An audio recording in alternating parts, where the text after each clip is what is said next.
We're in the atrium of the Mayfair Hotel in London, England. A record number of tourists are visiting London today, more than ever before in history perhaps.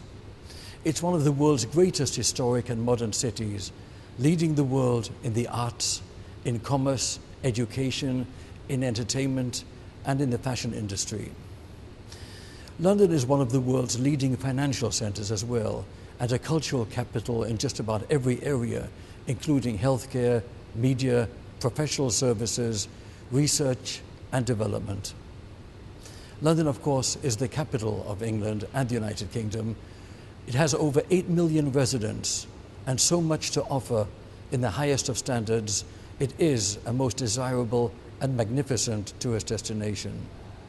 To tell us more about this great city, we have the General Manager of the Mayfair Hotel, Mr. Anthony Lee, following these messages.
With us now is Mr. Anthony Lee, General Manager of the fabulous Mayfair Hotel in London, England. A real privilege to be with you here today, sir. Pleasure is ours, Richard. Thank you.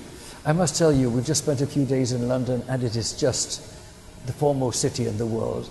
And your hotel is magnificent. How do you see the challenges hosting so many millions more tourists today than ever before? I'm looking forward to it. I wouldn't complain at all. I think London, in the way that it's developed, especially the lead up to the Olympics and the pressure to add on another 12,000 odd rooms last year.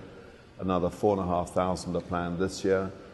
Restaurant, retail. I think London is looking at its absolute best than it ever has done.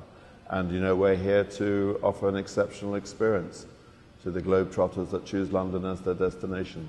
I must tell you, walking through the parks and seeing all the flowers and attending a play last night, absolutely a superb experience. What are people generally looking for as they visit London these days? I just think, people, I think, look at what they call the neighbourhood that they want to stay in. London's huge. It's an incredibly diverse city. So you look at the neighbourhood. Are you a Knightsbridge person? Are you a Chelsea person? A Mayfair person? Covent Garden? Once you've chosen the neighbourhood, then you zoom in on where you would like to stay within that neighbourhood. And I think London's got so much to offer, and it's all connectable anyway. I just feel that people are looking for the restaurants that we have to offer, the dining out experiences that we have in town are probably, I would say, some of the best you would find anywhere in the world. And it continues to grow. The hotels, incredible what brands are coming in to town. Spanish brands, Shangri-La, are going to be opening in the Shard. And yet there's room for everybody. And I just think that London, as what I call a global destination, people are now saying in companies and business, do we want to go to Milan? Do we want to go to Paris? Do we want to go to Barcelona? Or shall we hold our meeting in London? So I don't look upon London in itself as competition amongst other hoteliers, but I think there's enough to go around. I think London, in terms of everything from its retail, restaurants, museums, culture, has so much to offer. We are, I would say, a world-class city to come to. And I think a lot of people last year possibly avoided London with all that was going on, put off with the possible complications of the Olympics. It was wrong. It went well. But if you've missed London for a year, this year and next year is the year to come back and see it, because you're going to be seeing it at its absolute best. Speaking of the Olympics, I think from my own personal point of view, the most outstanding thing I've ever seen were the Olympics with the Queen arriving by helicopter with James Bond. That was absolutely superb. What are your thoughts on how such an event is actually possible in this great city? You know, I'm sure half the world actually believe this actually happened. I was just disappointed that the corgis didn't follow suit in their little parachute. It could have been interesting. But, you know, for the Queen to go along with something like that at her age, she's a young 85. She's an incredible lady. I have had the pleasure of meeting her many times during my life. And she's an incredibly interesting woman, very down to earth. And I just think that she portrays Britain at its best. If you look at what the royalty does for this country and what it attracts, I think she's managed to evolve the family into the 21st century in a most amazing way. I think obviously she's had very good advisors along the way, but I have a massive admiration for the royal family and what they do for this country. I personally agree with every word you've said. Absolutely, sir. Tell us more about what you see happening in the future with more development going on. I see the panorama of London changing with these interesting, innovative buildings. Not exactly traditional, but anyway, a wonderful city. What do you see in the future? Well, I mean, I have to say that the Shard and what they've created there is extraordinary. As you rightly say, if you go down now to an area that 20 years ago you wouldn't even bother to go down to that part of the world and look at the London skyline from the south side of the river, looking back up towards the West End, at the other side of the Shard, it's an incredible sight. And I think that we, as a company, are part and parcel of something quite unique that we're about to build ourselves. We've been going through a lot of approvals for a design that we're going to be building in Leicester Square ourselves. It'll become a 360, 370 bedroom 5-star hotel. But the design of the building is going to be quite iconic, very different, and it will become again another landmark in London's building skyline. I just think that architecture today has moved on incredibly fast to what it might have been 20 years ago, where I would say architects were allowed to get away with murder. Some of the buildings actually have become icons. I just don't know why. I think they're ugly. But I do think that today's materials and design has come together to produce the most extraordinary visual pieces of art, in all honesty, using everything from design to the best use of getting light into a building. The creativity is extraordinary, exciting. We just had an absolutely wonderful breakfast downstairs at Quince. Your hotel is magnificent, it's amazing. Please tell our audience, what specifically would you say is unique about the Mayfair Hotel today? Well, the Mayfair actually has a lot of history. A lot of people may not know the fact we were built in 1927. We were opened by King George V, and we've always been part of London fashion scene. We've been closely connected to the art world and very closely connected to the cinema world. We have the largest private cinema in London, 201 seats. That's because BAFTA has 200, so we did and we could. The BFC, the British Fashion Council, we are the main sponsor for that. We're the main sponsor for the BFI, British Film Institute. And I just think the links to fashion and culture is something that has been inbred in the Mayfair throughout its life. Never more so today than now. You come during London Fashion Week and it's eye-watering what you see. Any designer that's anyone is staying with us, and some of the things that we do with our windows. We have the wonderful Manolo Blahnik, who I know is very popular, particularly in New York, after a certain lady called Jessica made that shoe famous. But he kindly dressed our windows with his shoes and did a very creative launch with the press for London Fashion Week last February. And we're in discussion with our next creative window for September, and I'm not saying more than that. All I can say is that the platform that we have at the Mayfair is always changing, always exciting, and I think hotels create an environment where things happen, whether it be on a personal front, business front. People take away what I call remarkable encounters that happened, for which hopefully they'll come back for more. We create those platforms and we will continue to do so.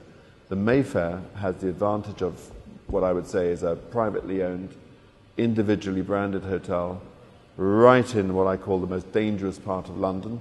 And for those of you that may not have got that one, we're 2 minutes from Bond Street. And really, if you're looking for an authentic London experience, you couldn't do better than to try us. Please tell us about the new cigar room. Again, part of our moving platform, we've created what I call my urban resort, or our urban resort. If you go to a resort, you never need to leave it. You've got everything there. Why would you ever want to leave the Mayfair? If you do, everything's within 2 minutes walk. However, under this roof, we've got 5 bars. And people say, wow, where are the other 4? Well, we've got everything from grabbing London full on by the throat, that would be the Mayfair bar.